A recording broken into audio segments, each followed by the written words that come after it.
Hello friends, welcome to Vijay தியாக்ஸ். இன்றைக்கி நம்ம தூதுவளை கீரை பறித்து அதை வதக்கி சட்னி அரைக்க போகிறோம். அப்படியே அதனோட நன்மைகள் பார்ப்போம். வாங்க தூதுவளை பூக்கள் கீரைகள் எப்படி இருக்குன்னு பார்ப்போம். ஃபுல்லாக பார்த்திங்கன்னா முள் தான் இருக்கும். ரோஜா செடியில் எப்படி முள் இருக்குமோ அதே மாதிரி இந்த தூதுவளையிலையும் ஃபுல்லாக முள் தான் இருக்கும். ஒரு காயக்கல்ப மூலிகை செய்கிறதுக்கு முக்கியமாக இந்த பொருட்கள் கண்டிப்பாக சித்த மருத்துவத்தில் பயன்படுது. அப்போ பார்த்துக்கோங்க இதில் எவ்வளோ மருத்துவ குணம் இருக்குதுன்னு. இதனோட பூக்கள் பார்த்திங்கன்னா இதை மாதிரி ஊதா நிறத்தில் இருக்கும், நடுவில் ஒரு மஞ்சள் நிறத்தில் இருக்கும். சளி இருமல் போக்கக்கூடியது. நல்ல ஒரு எதிர்ப்பு சக்தி வேணும்னா இந்த கீரையை அதிகமாக எடுத்துக்கலாம்.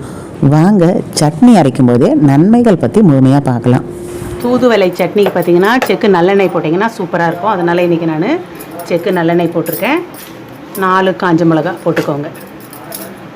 ஒரு துண்டு இஞ்சி.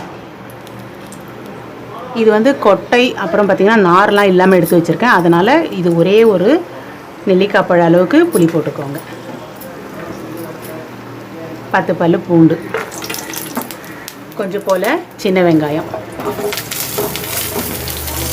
அப்புறம் எடுத்து வச்சுருக்கிற தூதுவளை கீரை அதையும் எண்ணெயில் போட்டு நம்ம நல்லா வதக்கிக்கலாம்.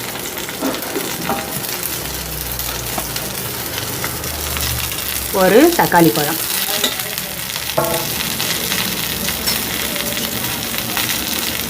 இப்போ இதை நல்லெண்ணெயில் நம்ம நல்லா வதக்கி எடுத்துக்கலாம். தூதுவளை பார்த்திங்கன்னா நிறைய துவையல் செய்வாங்க. அதுக்கப்புறம் பார்த்திங்கன்னா இதை அரைச்சி தோசை மாவில் போட்டு தோசை சுடுவாங்க, அடை செய்வாங்க. ரசம் வச்சோன்னா சூப்பராக இருக்கும். நல்லா மூக்கில் தண்ணி வழியுது, கோல்டு ஜாஸ்தியாக இருக்குது அப்படின்னும் போது இந்த கீரை எடுத்து நீங்கள் ரசம் வச்சிங்கன்னா டேஸ்ட்டு பார்த்திங்கன்னா சூப்பராக இருக்கும்.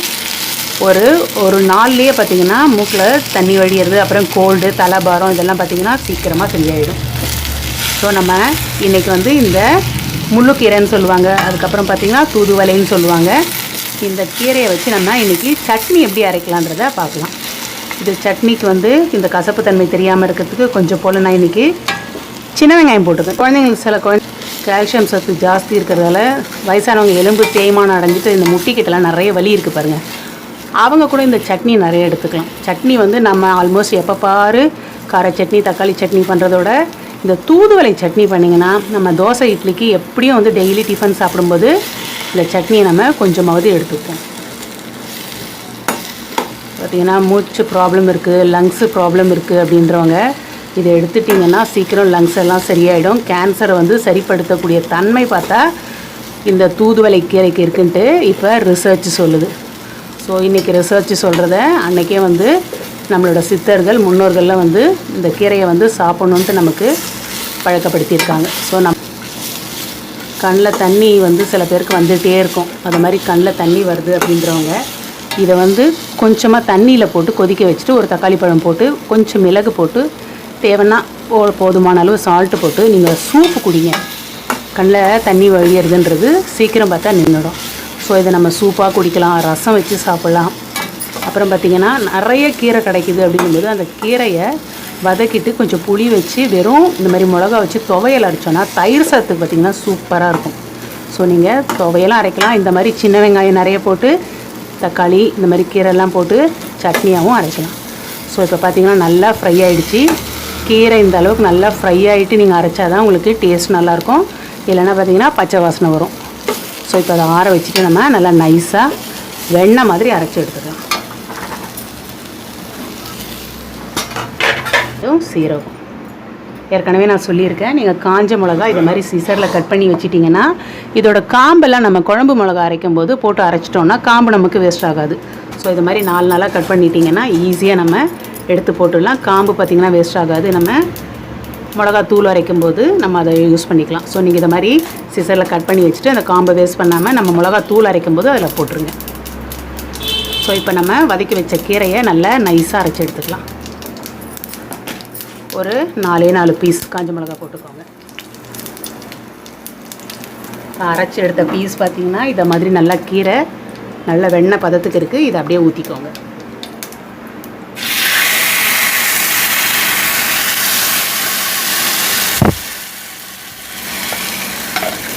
எந்த அளவுக்கு நம்ம இது மாதிரி வெண்ணெய் மாதிரி அரைக்கிறோமோ அப்போ தான் அந்த முள்ளெல்லாம் பார்த்திங்கன்னா நல்லா மசிஞ்சு கொடுக்கும். ஸோ அதனால் இந்த கீரையை நல்லா நீங்கள் வெண்ணெய் மாதிரி அரைச்சிக்கோங்க. அப்போ தான் வந்து அதில் இருக்க முள்ளுலாம் நம்ம முள் வதக்கிட்டோம், இருந்தாலும் இதை மாதிரி வெண்ணெய் மாதிரி அரைச்சாதான் நம்ம இட்லி தோசை அதை மாதிரி தொட்டு சாப்பிடும்போது டேஸ்ட்டு பார்த்திங்கன்னா சூப்பராக இருக்கும். ஸோ நீங்கள் தூதுவளை எங்கே கிடைச்சாலும் இதை மாதிரி சட்னி செய்து டிஃபனுக்கு யூஸ் பண்ணுங்கள். வாரத்தில் 3 நாள் யூஸ் பண்ணிங்கன்னா நோய் எதிர்ப்பு சக்தி வந்து ரொம்ப அதிகரிக்கிறதுக்கான வாய்ப்புகள் பார்த்திங்கன்னா அதிகம். இதே மாதிரி நிறைய கீரைகள் நம்ம தொடர்ந்து வரக்கூடிய பதிவுகளில் பார்க்கலாம். இந்த பதிவு பிடிச்சிருக்குன்னும் போது மறக்காமல் லைக் பட்டனை லைட்டாக தட்டி விடுங்க. உங்கள் நண்பர்களுக்கு ஷேர் பண்ணுங்கள். இதுவரையும் சப்ஸ்கிரைப் பண்ணாமே பார்க்குறீங்களா? அப்போ சப்ஸ்கிரைப் பட்டனை தட்டி விட்டுட்டு பெல் பட்டனையும் தட்டி விட்டுருங்க. இன்னும் நிறைய நம்ம பொடுதலை கீரை, இன்னும் அரிய கீரைகள் நிறைய பார்க்க போகிறோம். சப்ஸ்கிரைப் பண்ணுறதுக்கு மறக்காதீங்க. அடுத்த பதிவில் நம்ம வேப்பம்பூ வத்த குழம்பு, நிறைய பூக்கள் பூக்கிற சீசனில் கீழே நம்ம ஒரு துணி வச்சிட்டோன்னா எல்லாம் கொட்டிடும். காய வச்சு பதப்படுத்திட்டோன்னா 1 இயர்க்கு வச்சு பயன்படுத்தலாம். வயிற்றில் இருக்க கிருமிகள் பூச்சிகள் எல்லாம் போகிறதுக்கு இந்த காய வச்ச பூக்கள் வச்சு காரக்குழம்பு, துவையல், அடுத்தது சட்னி செய்கிறது, இது மாதிரி வத்த குழம்பு செய்கிறது எல்லாமே டேஸ்ட்டாக இருக்கும். கசப்பாக இருக்கும் அப்படின்னு நினைக்காதீங்க. துளி கசப்பு கூட தெரியாது. இந்த வத்த குழம்பு பதிவு தான் அடுத்தது பார்க்க போகிறோம். ரொம்பவே ஆர்வமாக இருப்பீங்க. வேப்பம்பூவில் கசப்பு இல்லாத வத்த குழம்பான்னிட்டு ஒரு டைம் இதே மாடலில் செய்து பாருங்கள், ரொம்ப டேஸ்ட்டாக இருக்கும். ஸோ அடுத்த பதிவு இந்த குழம்புல சந்திக்கலாம்.